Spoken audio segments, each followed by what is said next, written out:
بسم اللہ الرحمن الرحیم۔ السلام علیکم۔ پروگرام الکلام میں خوش آمدید۔ میں ہوں آپ کا میزبان محمد شعیب رضا۔ ناظرین کرام، رسول اللہ صلی اللہ علیہ وآلہ وسلم کی زندگی بہترین نمونہ ہے۔ قرآن کریم اس چیز کو بیان کرتا ہے، لیکن خاص طور پہ ہم دیکھتے ہیں کہ رسول اللہ صلی اللہ علیہ وآلہ وسلم کی جو جوانی کی زندگی ہے اس سے ہمیں سبق حاصل کرنا چاہیے۔ آپ کی جوانی کی زندگی اتنی پاکیزہ اور مطہر تھی کہ دوست تو دوست، دشمن بھی اس کے معترف تھے۔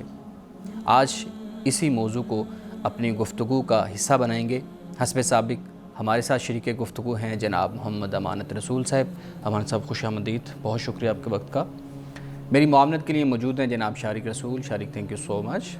ناظرین کرام، آپ کی سکرین پہ ہمارا واٹس ایپ نمبر آ رہا ہوگا، آپ اپنے سوالات ہمیں بھیج سکتے ہیں، ہم انشاءاللہ آپ کے سوالات کو پروگرام کا حصہ بنائیں گے۔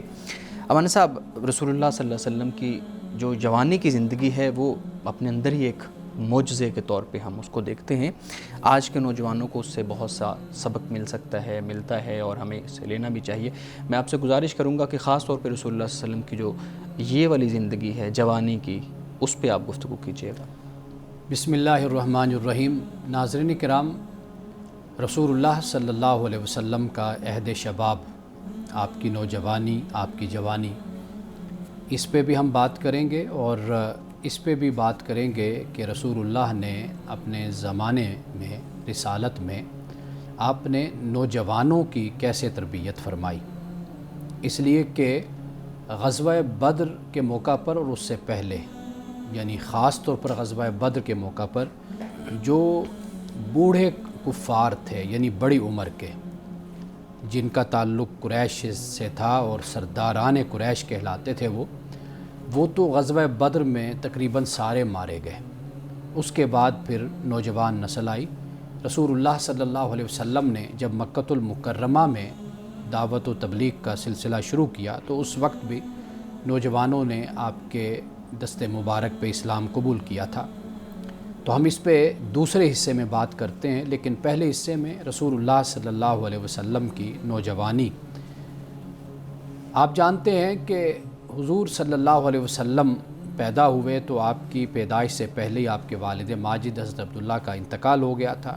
6 سال کے ہوئے تو حضرت آمنہ، 8 سال کے ہوئے تو حضرت عبدالمطلب، اور پھر اس کے بعد آپ کے چچا نے آپ کو اپنے آغوش میں لیا، آپ کی پرورش کی، آپ کی تربیت کی۔ تو آپ جیسے جیسے جوان ہوتے چلے گئے، بڑے ہوتے چلے گئے، تو آپ کی فراست، آپ کی دانائی، آپ کی دانش، آپ کا اخلاق اور کردار اسی طریقے سے عرب میں نظر آتا چلا گیا۔ یعنی لوگ آپ کے اخلاق اور کردار سے متاثر ہوئے، آپ کی شخصیت سے۔ حضرت عبدالمطلب کے بارے میں آتا ہے کہ رسول اللہ صلی اللہ علیہ وسلم جب پیدا ہوئے، یا آپ کی عمر 6 سال کی تھی، 7 سال کی، 5 سال کی، تو رسول اللہ کو حضرت عبدالمطلب اپنے ساتھ بڑے بڑے فیصلوں میں لے کر جایا کرتے تھے۔ یعنی اس وقت دار الندوہ کہا جاتا تھا، جہاں پر یہ سارے رؤسائے قریش اور یہ بڑے لوگ وہاں پر بیٹھا کرتے تھے اور سیاسی مسائل پر اور معاشرتی مسائل پر، معاشی مسائل پر یا قانونی مسائل پر بیٹھ کر گفتگو کرتے تھے۔ رسول اللہ صلی اللہ علیہ وسلم یعنی محمد، آپ بھی ساتھ جاتے تھے، حضرت عبدالمطلب آپ کو ساتھ لے کر جاتے، اور وہاں پر جب سرداروں نے اس بات پر اعتراض کیا کہ آپ اپنے پوتے کو ساتھ لے آتے ہیں تو ان کو نہ لایا کریں، تو حضرت عبدالمطلب نے فرمایا کہ نہیں، میں انہیں اپنے ساتھ ہی لاؤں گا۔ تو اس پہ وہ خاموش ہو گئے۔ تو جب تک حضرت عبدالمطلب زندہ رہے اس وقت تک رسول اللہ صلی اللہ علیہ وسلم کو آپ اپنے ساتھ لے کر بڑے بڑے فیصلوں میں لے کر جایا کرتے تھے۔ تو گویا کہ ایک تو یہ پرورش کا ماحول اور پس منظر ہمیں یہ معلوم ہوتا ہے کہ رسول اللہ صلی اللہ علیہ وسلم جب بڑے ہوئے، یعنی جیسے عمر 20 سال کی ہے، 15 سال کی، 25 سال کی، تو اس عمر میں رسول اللہ نے جو معاشرتی اور سماجی سطح پر جو ایکٹیویٹیز تھی، جو سرگرمیاں تھیں، ان میں آپ نے شریک ہونا شروع کر دیا تھا۔ جیسے حلف الفضول کے بارے میں یہ آتا ہے کہ وہاں پر عبداللہ بن جدعان کے گھر، یعنی یہ ایک تنظیم بنائی گئی تھی جس میں نوجوان جو مکہ کے تھے وہ بھی شامل تھے، تو رسول اللہ صلی اللہ علیہ وسلم بھی شامل ہوئے۔ آپ اپنی باقی زندگی میں اس حلف الفضول کا حوالہ ضرور دیا کرتے تھے۔ آپ یہ فرمایا کرتے تھے کہ اگر اس کے بدلے میں مجھے کوئی 100 اونٹ یعنی سرخ اونٹ بھی دے تو مجھے وہ قبول نہیں ہے، لیکن مجھے یہ پسند ہے کہ ہم اپنے معاشرے کی بہتری کے لیے، سماج کی ترقی کے لیے ہم حلف الفضول جیسی تنظیم اور اس طرح کے ہم کام کریں۔ رسول اللہ صلی اللہ علیہ وسلم کی ذات اقدس کے حوالے سے یہ باتیں، یہ واقعات ہم کئی مرتبہ بیان کر چکے ہیں، لیکن آج کی گفتگو میں جو دوسرا حصہ ہے وہ بھی ہمارے لیے بہت اہمیت رکھتا ہے۔ یعنی مثال کے طور پر جب نصب کرنے کا وقت آیا حجر اسود کو، تعمیر کعبہ ہو چکی تھی، تو آپس میں قبائل اس سے پہلے کہ لڑتے، تو انہوں نے یہ فیصلہ کیا کہ جو مسجد حرام میں صبح کے وقت سب سے پہلے آئے گا وہ ہمارا فیصلہ کرے گا۔ اتفاق سے رسول اللہ صلی اللہ علیہ وسلم کہ جن کی عمر ابھی 20 سال سے اوپر ہے اور 25 سال سے کم ہے، آپ داخل ہوتے ہیں تو وہ سارے الصادق الامین الامین کہہ کر آپ کو پکارتے ہیں۔ یعنی آپ اندازہ کیجئے کہ یہ نوجوان ہیں کہ اتنی کم عمری میں بھی لوگ آپ کے اخلاق سے، آپ کی ایمانداری سے اور آپ کی شرافت سے متاثر ہیں، اور آپ نے پھر حجر اسود کو نصب کروایا اس طریقے سے کہ ایک چادر منگوا کر حجر اسود اس میں رکھا گیا، اور ایک ایک کونا آپ نے قبائل کے جو سردار تھے ان کو پکڑا دیا اور خود پھر حجر اسود کو آپ نے نصب کر دیا۔ ناظرین کرام، رسول اللہ صلی اللہ علیہ وسلم کی اسی دیانت اور ایمانداری کا نتیجہ تھا کہ سیدہ خدیجہ الکبریٰ رضی اللہ تعالی عنہا نے آپ کو اپنا مال دے کر ملک شام بھیجا تھا، اور آپ کے ساتھ حضرت خدیجہ کے جو غلام تھے یعنی خادم، وہ بھی آپ کے ساتھ گئے تھے۔ جب وہاں پر وہ گئے تو انہوں نے رسول اللہ کی ایمانداری کو دیکھا، اس لیے کہ روایات میں آتا ہے، سیرت نگار بیان کرتے ہیں کہ جب آپ کوئی سامان بیچتے تھے تو آپ واضح طور پر یہ فرما دیا کرتے تھے کہ بھئی میں نے اس معاملے میں کوئی جھوٹ نہیں بولنا۔ جو تاجر بولتے ہیں اپنا سامان بیچنے کے لیے، جو کچھ بھی ہے تمہارے سامنے، اس کو پرکھ لو، اس کو جانچ لو، اس کو دیکھ لو۔ تو اس طریقے سے رسول اللہ نے اس وقت کاروبار کیا، اور کاروبار کی زندگی آپ کی اس وقت جتنے دن بھی گزارے تو حضرت خدیجہ کے غلام نے، خادم نے بھی آپ کو دیکھا، تو واپس آ کر اس نے حضرت خدیجہ کے سامنے آپ کی بڑی تعریف کی، اور یہی بنیاد بنی حضرت خدیجہ کی توجہ کی کہ رسول اللہ صلی اللہ علیہ وسلم کی یہی شرافت تھی، یہی دیانت تھی، یہ صداقت تھی۔ اور پھر حضرت خدیجہ الکبریٰ رضی اللہ تعالی عنہا خود بھی عرب کے معاشرے میں طاہرہ کے لقب سے مشہور تھی، یعنی آپ ایک باکردار خاتون، آپ ایک طاہرہ خاتون، پاک باز خاتون تھی۔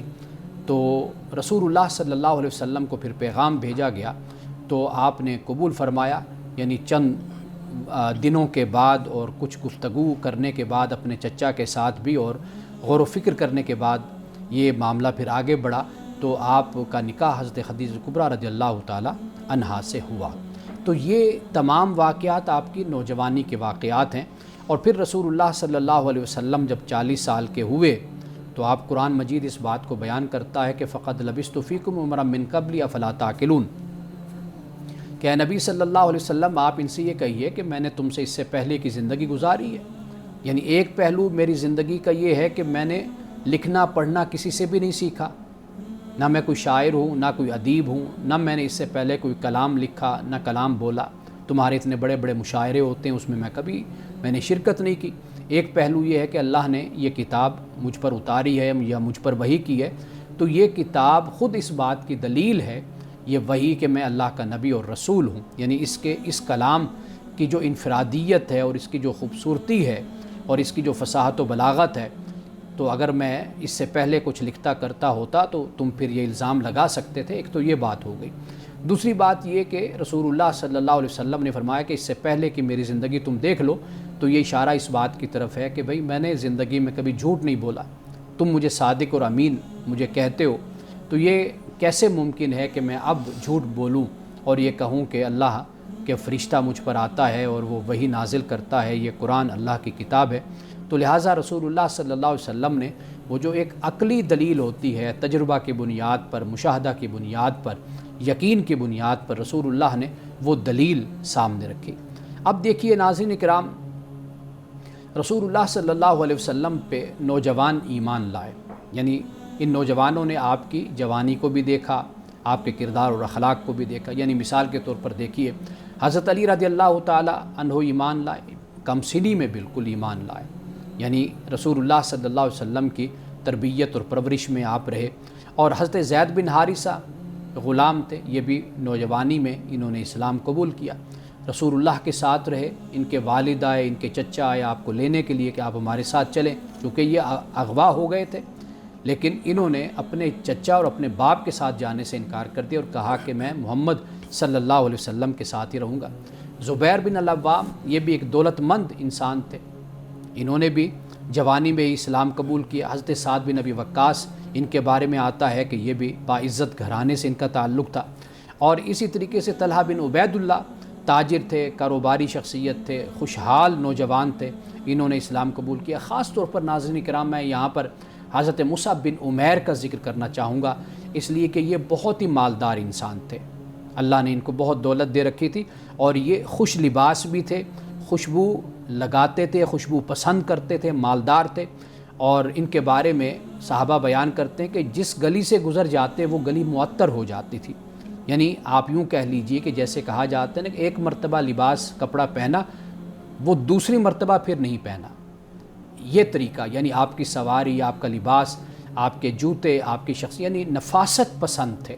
لیکن جب اسلام قبول کیا اور مشکل وقت آیا تو صحابہ اسی بات کو بیان کرتے ہیں، اور بخاری شریف میں بھی اس کو بیان کیا گیا ہے کہ حضرت مصعب بن عمیر جب رسول اللہ کی خدمت میں حاضر ہوئے اور صحابہ موجود تھے، یہ مدینے کا عرصہ میں بیان کر رہا ہوں، تو صحابہ کرام آپ کی حالت دیکھ کر آپ دیدہ ہو گئے، اس لیے کہ آپ نے ایک چادر لے کر رکھی تھی، اور وہ چادر بھی پیوند لگی ہوئی چادر تھی، اور یہ وہ مصعب بن عمیر ہیں کہ جنہوں نے مکہ میں جب اسلام قبول کیا تھا، ان کے پاس دولت مال سب کچھ تھا، اور خوشبو رکھنے والے تھے، لگانے والے تھے، اور خوش لباس تھے، اور بہت اچھی شخصیت کے مالک تھے۔ لیکن اسلام قبول کرنے کے بعد تو رسول اللہ صلی اللہ علیہ وسلم نے یہ فرمایا کہ دنیا اللہ کے نزدیک اس سے بھی زیادہ حقیر ہے۔ یہ الفاظ بخاری میں ہمیں ملتے ہیں حضرت مصعب بن عمیر ہی کے حوالے سے، یعنی اللہ کے نزدیک آخرت یہ بہت بڑی چیز ہے، یعنی جب بھی انسان کا عقیدہ، نظریہ، جب اس کا ٹکراؤ اور اس کا تصادم انسان کی زندگی کے ساتھ ہوتا ہے، یعنی زندگی کی دولت، سہولت، عہدے اور منصب سے ہوتا ہے، تو پھر انسان وہی اعلیٰ اور وہی عرفہ اور وہی عظیم انسان ہوتا ہے کہ جو اپنے عقیدے کو، اپنے نظریے کو ہمیشہ اہمیت دیتا ہے اور دنیاوی چیزوں کو چھوڑ دیتا ہے۔ تو یہ چند افراد ہیں کہ جن کا کریکٹر اور کردار میں نے آپ کے سامنے رکھا ہے۔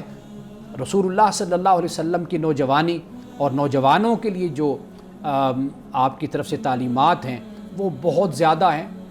آج کے دور میں نوجوان کو خود یہ دیکھنا اور سمجھنا ہے کہ کیا خرابیاں معاشرے میں منفی اثرات پائے جاتے ہیں، اور ان منفی اثرات سے میں اپنے آپ کو رسول اللہ کی سیرت کی روشنی میں کیسے بچا سکتا ہوں۔ ناظرین گرامی، اسی موضوع پہ سوالات لیتے ہیں ایک بریک کے بعد، ہمارے ساتھ رہیے۔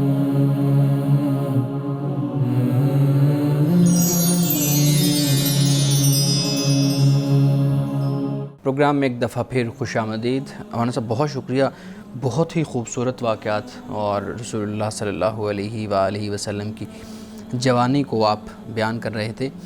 بلا شبہ اس میں نوجوانوں کے لیے بہت سبق ہے، اور نوجوان اگر اپنی زندگی کے ہر موقع پہ، ہر قدم پہ اس کو سامنے رکھیں تو فائدہ حاصل کر سکتے ہیں۔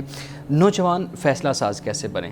آپ نے بات کی رسول اللہ صلی اللہ علیہ وآلہ وسلم نے حجر اسود کو جب نصب فرمایا تو اس وقت آپ نے کیا فیصلہ فرمایا۔ اب اس فیصلے کو سامنے رکھیں تو آپ کی عمر بھی ابھی اتنی زیادہ نہیں ہے، لیکن اتنا بڑا فیصلہ کر لیا، تو آج کا جو میرے جیسا نوجوان ہے وہ کیسے رسول اللہ صلی اللہ علیہ وآلہ وسلم کے سیرت کے اس پہلو کو اپنائے کہ وہ فیصلہ ساز بن سکے؟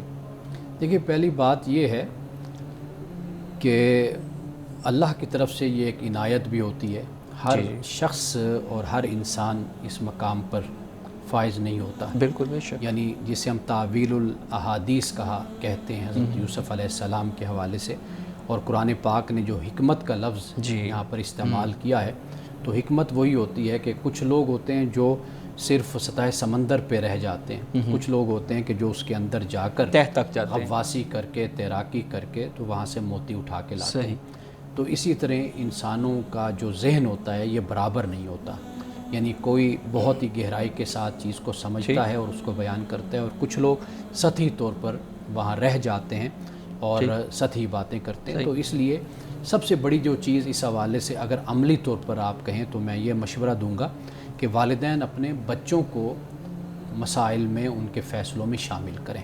اچھا، یعنی مثال کے طور پر گھر کا معاملہ ہوتا ہے کہ آپ کوئی گھر خریدنا چاہتے ہیں، لینا چاہتے ہیں یا شفٹ ہونا چاہتے ہیں، تو آپ بچوں کو اس میں بٹھائیں، اس میں بات کریں کہ بیٹا ہم یہ قدم اٹھا رہے ہیں تو آپ اس بارے میں ہمیں کیا مشورہ دیں. یا کسی طرح کی بھی وہ خریداری ہے، کوئی فنکشن ہے گھر میں جیسے بہت سے معاملات ہوتے ہیں ان میں بلا کر، یعنی کپڑوں کے معاملات ہیں، خریداری کا معاملہ ہے، یا کوئی ایسا فیصلہ کرنا ہے کہ جو پوری فیملی سے متعلق ہو جاتا ہے، تو اس میں بچوں کو بٹھایا جائے تو بچے اس طریقے سے ان میں کانفیڈنس بھی آتا ہے اور ان کا لیول بہتر ہوتا ہے.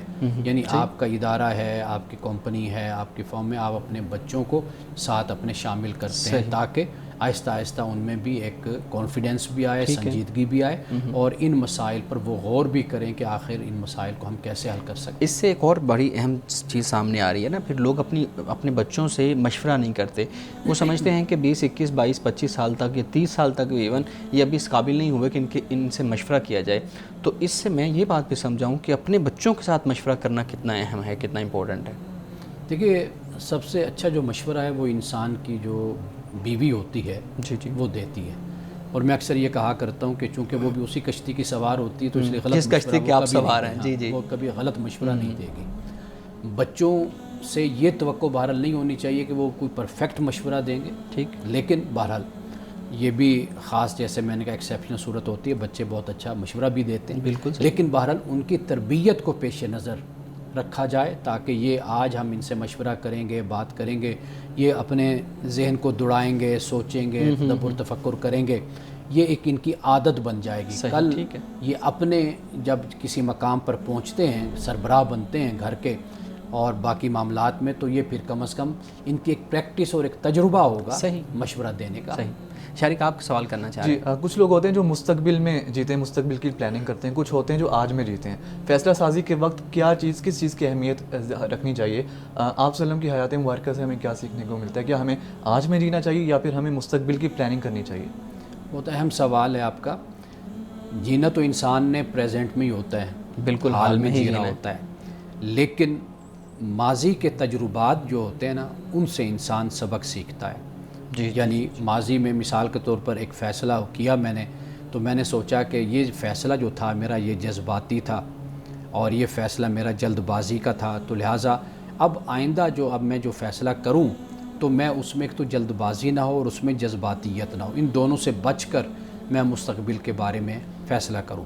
تو جب انسان وہی سبق سیکھتا ہے جو اپنے ماضی کو پیش نظر رکھتا ہے. رسول اللہ صلی اللہ علیہ وسلم کی سیرت ہمیں یہی بتاتی ہے کہ مثال کے طور پر اگر آپ نے گزشتہ جنگ میں، غزوہ میں ایک مشورہ کیا، اگلا جو مشورہ تھا وہ بالکل آپ کے حالات کے مطابق تھا، یعنی اس کے اپوزٹ آپ کہہ لیجئے. یعنی یہ بھی بعض اوقات ہم غلطی یہ کر جاتے ہیں کہ جو ماضی میں کیا ہم نے اسی کو ہم حال اور مستقبل پر اپلائی کر رہے ہوتے ہیں. کئی دفعہ زمانہ بدل گیا، حالات بدل گئے، لوگ بدل گئے، مزاج بدل گیا، بہت کچھ تبدیل ہو جاتا ہے. نتائج بھی پھر نکلتے ہیں، پھر وہ بھی یعنی پھر درست نتائج کی طرف ہم نہیں جاتے. تو لہٰذا رسول اللہ صلی اللہ علیہ وسلم کی جو سیرت ہمیں بتاتی ہے وہ یہی ہے کہ ایک تو مشورہ ضرور، قرآن پاک نے وشاورہم فی الامر کا مشورہ کرنا چاہیے. کسی کو بھی وہ کہتے ہیں کہ دیوار سے بھی مشورہ کر لو، مشورہ ضرور کرنا چاہیے انسان کو. تو رسول اللہ کی زندگی میں ہمیں ایک مشورہ بہت زیادہ یہ چیز ہمیں نظر آتی ہے. پھر یہ ہے کہ ماضی سے کوئی سبق ہے، کوئی معاملہ ہے، کوئی بات ہے، تو وہ رسول اللہ صلی اللہ علیہ وسلم نے فرمایا کہ مومن وہی کامیاب ہوتا ہے کہ جو اپنے جس کا آج اس کے ماضی سے بہتر ہوتا ہے اور جس کا کل اس کے آج سے بہتر ہوتا ہے، وہ مومن اصل میں کامیاب ہوتا ہے. خوبصورت بات ہے، صحیح ہے. مولانا صاحب، آج کے نوجوان اپنے سماجی مسائل سے لا تعلق ہوتے جا رہے ہیں. ہم نے دیکھا، آپ نے حلف الفضول کا ذکر کیا اور اس میں ہم نے دیکھا رسول اللہ صلی اللہ علیہ وسلم نے ایک سماجی انصاف کے لیے آپ نے فرمایا کہ اگر 100 اونٹ بھی مجھے کوئی دے دینا تو میں ایک قدم بھی آگے پیچھے یہاں سے نہیں ہٹوں گا. لیکن آج کا جو نوجوان ہے وہ اپنے ہی دور کے مسائل اور جو خرابیاں ہیں ان سے لا تعلق ہوتا جا رہا ہے. اس کی کیا وجہ ہے؟ دیکھیے، لا تعلق ہونے کی بہت سی وجوہات ہیں.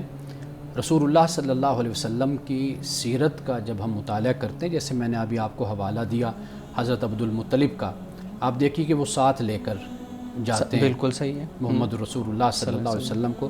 اس میں کوئی شک نہیں ہے کہ جو اللہ کا پیغمبر ہے، اللہ کا نبی اور رسول ہے، اس کا وہاں پر اس کے مقام اور مرتبہ میں استثنائی صورت بھی ہوتی ہے، خدا کا انتخاب بھی ہوتا ہے. بالکل وہ ایک علیحدہ ہے. لیکن بحیثیت بشر کے انسان کے جو ایک دنیاوی ظاہری تقاضے ہوتے ہیں جس پر ایک انسان کی تربیت ایک معیار ہوتا ہے، وہ ہم دیکھتے ہیں کہ وہاں پر ہمیں پورے ہوتے ہوئے نظر آتے ہیں. حضرت عبد المطلب ہیں، آپ کے چچا حضرت زبیر ہیں، حضرت ابو طالب ہیں، انہوں نے آپ کی تربیت کی ہے اور معاملات میں اور ان چیزوں. مثال کے طور پر جو اس وقت جنگیں ہوئیں، جنگ فجار جیسے کہا جاتا ہے، اور اس طرح کی جو جنگیں ہوئیں ان میں رسول اللہ صلی اللہ علیہ وسلم نے شرکت کی، اور آپ نے یہ فرمایا اپنی نوجوانی میں اور اپنے زمانہ رسالت و نبوت میں، آپ نے فرمایا کہ وہ ان جنگوں میں اس لیے شریک ہوا کہ جن کی طرف سے میں تھا وہ حق پر تھے. اچھا، یہ بھی ایک بڑی اہم بات ہے کہ آپ حق کے ساتھ کھڑے ہوئے تھے. اچھا، پھر آپ نے یہ بھی فرمایا کہ بھئی میں اس جنگ میں چھوٹا تھا، لڑ تو سکتا نہیں تھا، تو میں تیر پکڑاتا تھا اپنے چچا کو.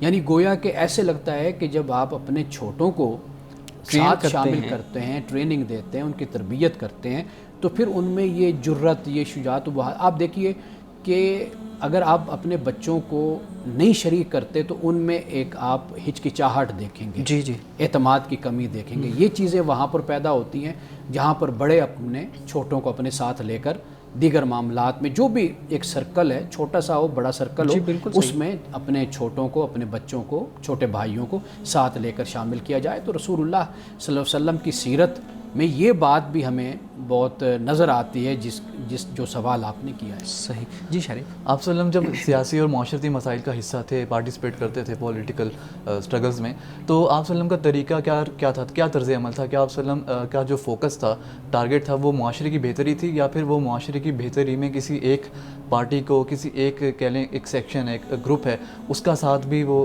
دیتے تھے، اس کو سپورٹ کرنا؟ دیکھیے، یہ جو سوال ہے آپ کا، یہ یعنی سمجھنے والی بات ہے کہ رسول اللہ صلی اللہ علیہ وسلم اجتماعی حوالے سے وہ اپنی جگہ پر ایک کردار ہوتا ہے، اور خاص طور پر جب وحی کا سلسلہ شروع ہوا، چونکہ اسلام ایک جامع صورت ہمیں دیتا ہے، تو اس پر ہم کسی اور وقت میں بات کریں گے. لیکن یہاں پر جو میں عرض کرنا چاہتا ہوں وہ یہ ہے کہ مثال کے طور پر آپ دیکھیے کہ اس وقت جو مسئلہ ہے، یعنی یہ ایسے ہی ہے کہ جیسے ایک بیماری پیدا ہو جاتی ہے معاشرے میں، ڈینگی آ گیا یا کووڈ-19 آ گیا، تو پھر ڈاکٹر فوکس اس پر کرتا ہے، اسی مسئلے پہ، اس مسئلے سے لوگوں کو نکالتا ہے، اس کا علاج کرتا ہے. تو حلف الفضول کوئی مثال کے طور پر ہم دیکھ لیتے ہیں. آپ دیکھیے کہ اس میں رسول اللہ صلی اللہ علیہ وسلم نے کیوں ساتھ دیا اپنے نوجوانوں کا، اور مل کر یہ تنظیم کیوں بنائی گئی؟ وہ اس لیے کہ جو فارنر تھے یا اجنبی جو لوگ وہاں پر آتے تھے ان کے ساتھ زیادتی ہوتی تھی. یعنی چونکہ قبائلی سسٹم بہت مضبوط تھا. جب میں آپ کے قبیلے کا ہوں تو آپ میرے حق کا خیال کریں گے، میرے ساتھ زیادتی نہیں کریں گے. کوئی باہر سے آتا تھا، لوگوں کو پتہ ہوتا یہ کسی قبیلے سے ہے نہیں، تو لہٰذا کسی نے اس کے لیے آواز نہیں اٹھانی، تو یہ بیچارہ اسی طرح ہی مارا جائے گا، کھاؤ پی لو، اس سے جو کچھ ہے لے لو. تو یہ رویہ ان کا ہوتا تھا. تو رسول اللہ صلی اللہ علیہ وسلم کے پاس، اس تنظیم کے پاس ایک شخص آیا تھا جس نے کہا جی ابو جہل نے میرا حق کھا لیا ہے. تو سارے نوجوان اکٹھے ہو کر ابو جہل کے گھر پہنچ گئے، بلا امتیاز سارے اکٹھے پہنچ گئے ابو جہل کے پاس. ابو جہل تو اسلام کے آنے کے بعد ابو جہل بنا نا، تو پہلے تو وہ بڑا عقل مند تھا. عمر بن حشام اس کو کہا جاتا تھا، اور ابو الحکم اس کو کہا جاتا تھا، یعنی دانائی والا، فراست والا، فیصلے کرنے والا، یہ اس کو کہا جاتا تھا. تو لہٰذا جا کر وہ نوجوانوں نے حق لیا اور اس یعنی اتنے بڑے ظالم کے سامنے کھڑے ہو گئے. تو گویا کہ جو مرض اس وقت موجود تھی معاشرے میں، رسول اللہ صلی اللہ علیہ وسلم نے اس پر پھر فوکس کیا. صحیح. ناظرین کرام، یہاں وقت ہوا چاہتا ہے ایک بریک کا، ہمارے ساتھ رہیے گا.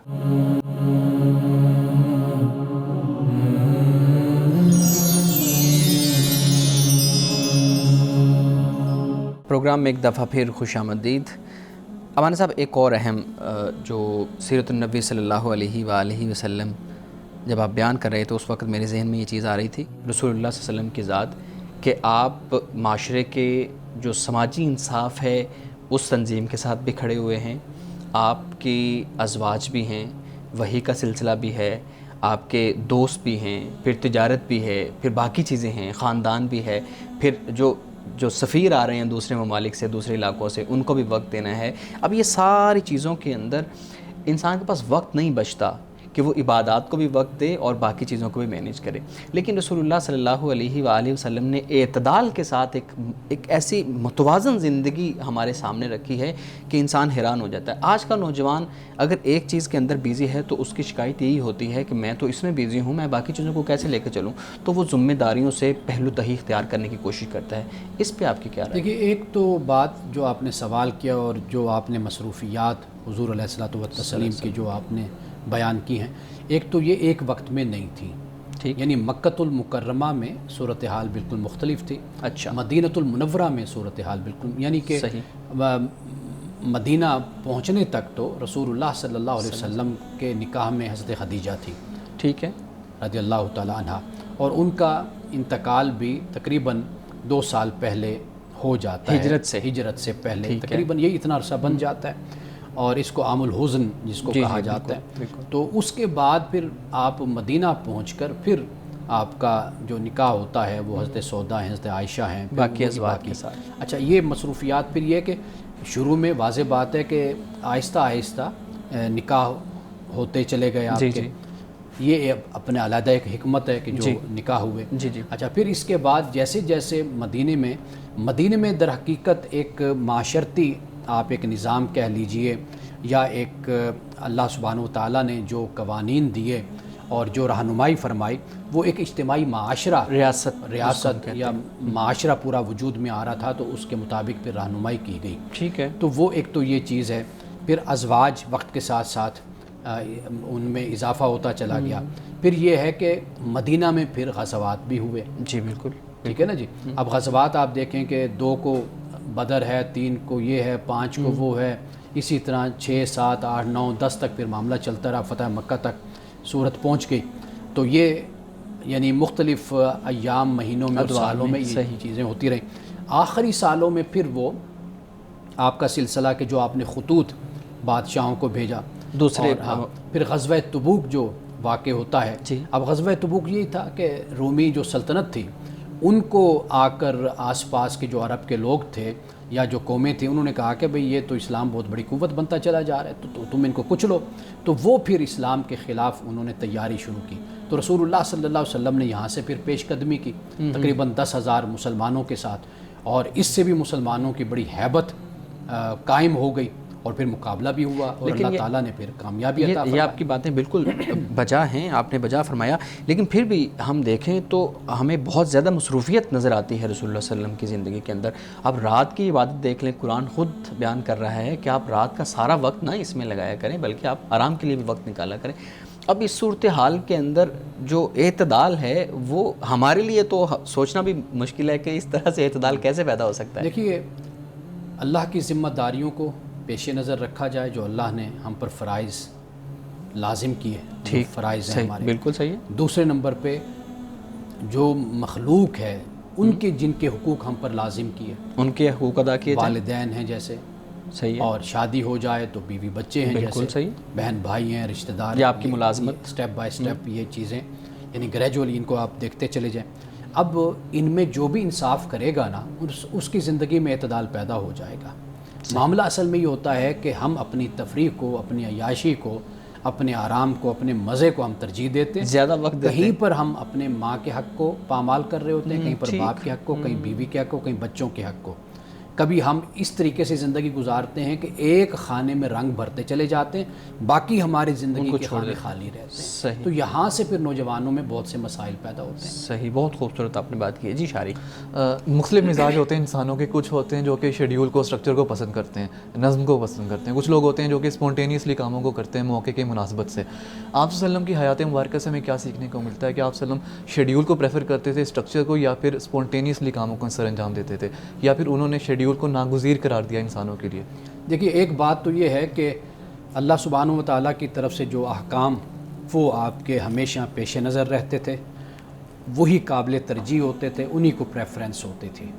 یعنی اللہ نے جو حکم دیا، مثال کے طور پر جیسے شعیب صاحب رات کی عبادت کا ذکر کر رہے ہیں، اب اللہ نے آپ پر تہجد کو فرض کیا، ضروری تھی، وہ لازم ہے، آپ نے تہجد پڑھنی. اللہ سبحانہ و تعالیٰ نے آپ پر یہ لازم کیا کہ اب غزوہ ہے، یہ کرنا ہے جی اس کو سر انجام وہ دینا ہے. تو اللہ کے نبی کا جو مقام اور مرتبہ اس پہلو سے ہم دیکھتے ہیں تو وہ ہمیں نظر آتا ہے کہ سب سے پہلی بات تو اللہ کے احکام ہیں. اچھا پھر اس کے بعد رسول اللہ صلی اللہ علیہ وسلم ویل مینیج طریقے سے چلتے تھے. یعنی مثال کے طور پر غزوات میں آپ نے ازواج کو لے کے جانا ہے، کسی زوجہ کو باقاعدہ قرآن اندازی ہوتی تھی، اس میں پھر انتخاب ہوتا تھا کہ آپ نے کس کو لے کر جانا ہے. رسول اللہ صلی اللہ علیہ وسلم جو فرصت کا وقت ہوتا تھا وہ اپنے احباب کے ساتھ، یہاں تک کہ کتابوں میں آتا ہے کہ دوپہر کو سونے کے لیے جیسے حضرت انس بن مالک کے گھر چلے گئے، ام سلیم کے گھر، تو وہاں پر آرام بھی کر لیا اور کچھ آپ نے وہاں پر لنچ بھی کر لیا اور نماز بھی پڑھ لی یا پڑھا بھی دی نماز. اور پھر یہ ہوتا تھا کہ کبھی کھانے کو زیادہ آپ کا جی نہیں چاہ رہا تو آپ فرماتے تھے بھائی اس کو پیک کر کے دے دو میرے ساتھ، میں گھر لے جاتا ہوں. یہ بھی ہوتا تھا. تو ہم یہ دیکھتے رسول اللہ صلی اللہ علیہ وسلم کی زندگی میں ایک سکیجول، ایک ٹائم ٹیبل، ایک طریقہ کار، یہ بکھری ہوئی زندگی آپ کی نہیں تھی. ایک تو اللہ کے احکام نے آپ کی زندگی کو بہت مینیج کر دیا تھا، جیسے نماز ہے 5 وقت نماز پڑھنی. اچھا پھر اپنی ازواج ہیں، ازواج میں عدل اور انصاف کے ساتھ چلنا، ان کو وقت بھی دینا ہے. ایک رات ایک کے پاس، دوسری رات دوسرے کے پاس، تیسری رات یہ طریقہ تھا. تو گویا کہ آپ یوں کہہ سکتے ہیں کہ جو آپ کا سکیجول تھا وہ عدل، انصاف، احسان، اس پر آپ کا مبنی تھا اور اللہ کے احکام پر مبنی تھا. صحیح. ناظرین کرام یہاں وقت ہوا چاہتا ہے ایک بریک کا، ہمارے ساتھ رہیے گا.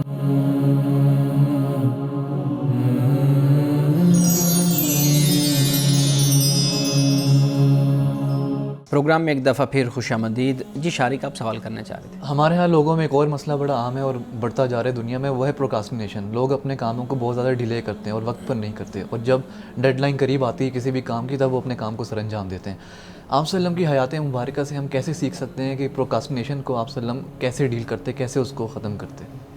رسول اللہ صلی اللہ علیہ وسلم کی ساری سیرت کو آپ پڑھ لیں، اس کا مطالعہ کر لیں. آپ علیہ الصلوۃ والتسلیم کا جو مزاج تھا وہ یہی تھا کہ جو کام ہے اس کو اپنے وقت پر، جیسے میں نے پہلے بھی یہ گزارش کی کہ بحیثیت نبی اور رسول کے، یعنی جو ایک طرز زندگی ہے، طرز اخلاق ہے، چونکہ آپ اسوہ حسنہ ہیں تو آپ کے زندگی میں، آپ کے معاملات میں، آپ کے کاموں میں، مصروفیات میں ہم یہ چیز دیکھتے ہیں کہ ایگزیکٹ جو کام کا وقت ہے یا جو کام کا موقع ہے آپ نے وہ کام اسی موقع پر ہی کیا. یعنی مثال کے طور پر آپ نے یہ فرمایا کہ فرصت اور صحت، لوگ اکثر طور پر اس کو اہمیت نہیں دیتے. بالکل. یعنی آپ کے پاس وقت ہے تو آپ اپنا بوجھ بڑھاتے چلے جا رہے ہیں. جب کام کو لٹکائیں گے تو واضح بات ہے کہ آپ کے پاس ٹائم کم ہو جائے گا اور ممکن ہے کام زیادہ ہو جائے. تو لہٰذا یہ. اچھا پھر صحت ہے، صحت میں لوگ عیاشی میں، حالانکہ وہ وقت محنت کا ہوتا ہے، کوشش کا ہوتا ہے، اسٹرگل کا ہوتا ہے، اس کو وہ بیٹھ کر تفریح میں اور مزے میں گزار دیں گے. تو لہٰذا پھر اگر بیماری آ جاتی ہے تو پھر یاد کرتے ہیں کہ یار وہ دن صحت ہوتی تو ہم کچھ کرتے. تو بھائی جب صحت تھی تو اس وقت کرتے آپ کام.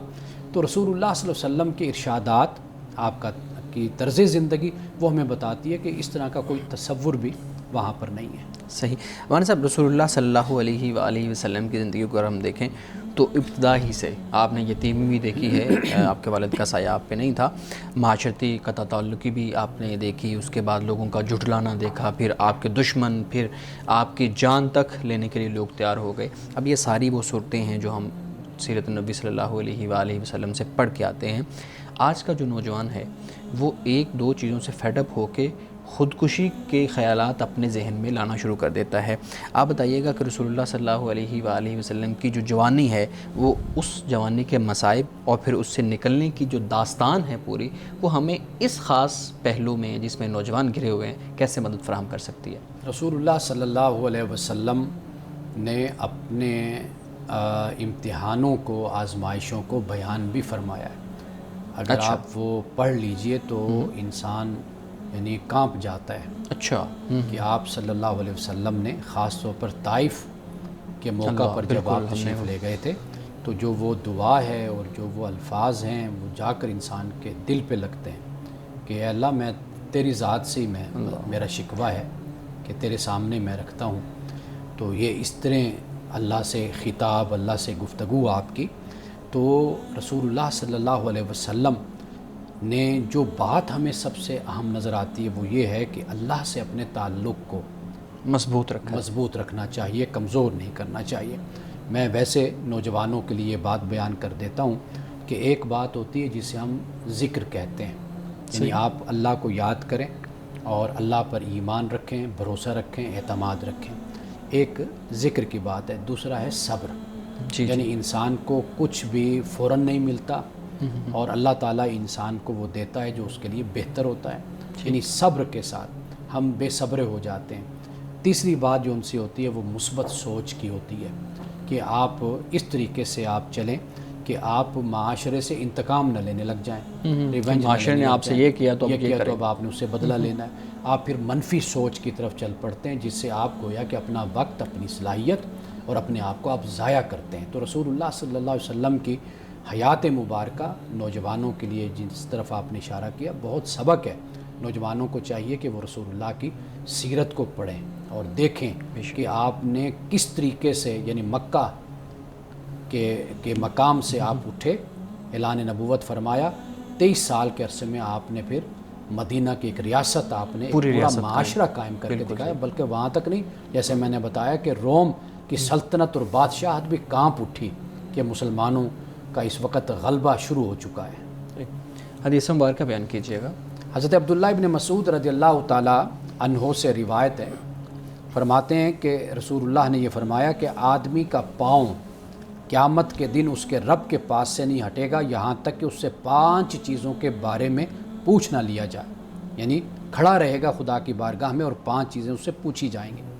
اس کی عمر کے بارے میں کہ اسے کہاں صرف کیا، یعنی جو اللہ نے زندگی دی اس کو کہاں پہ تم نے استعمال کیا۔ دوسرا سوال ہوگا کہ جوانی کے بارے میں کہ اسے کہاں کھپایا، کہاں اس کو لگایا تھا اپنی جوانی کو۔ تیسرا سوال ہوگا مال کے بارے میں کہ اسے کہاں سے کمایا اور کس چیز میں خرچ کیا، کس چیز میں خرچ کیا۔ اور 5واں سوال یہ ہوگا کہ علم کے سلسلے میں کہ اس علم پر کہاں تک عمل کیا۔ یہ 5 سوال قیامت کے دن ہوں گے، انسان اس زمین کو، اس جگہ کو چھوڑ نہیں پائے گا خدا کے سامنے جواب نہ دے پائے۔ اور یہاں پر نوجوانوں کے لیے خاص طور پر یہ فرمایا کہ جوانی کے بارے میں ہم سے سب سے پوچھا جائے گا کہ اس کو تم نے کہاں پر لگایا تھا۔ ناظرین گرامی، اس دعا کے ساتھ اپنے پروگرام کا اختتام کریں گے۔ اللہ رب العزت حسن کلام اور تاثیر کلام عطا فرمائے، ہماری زبان کی گروں کو کھول دے اور سننے والوں تک خیر کا پیغام پہنچے۔ اجازت دیجیے، خدا حافظ۔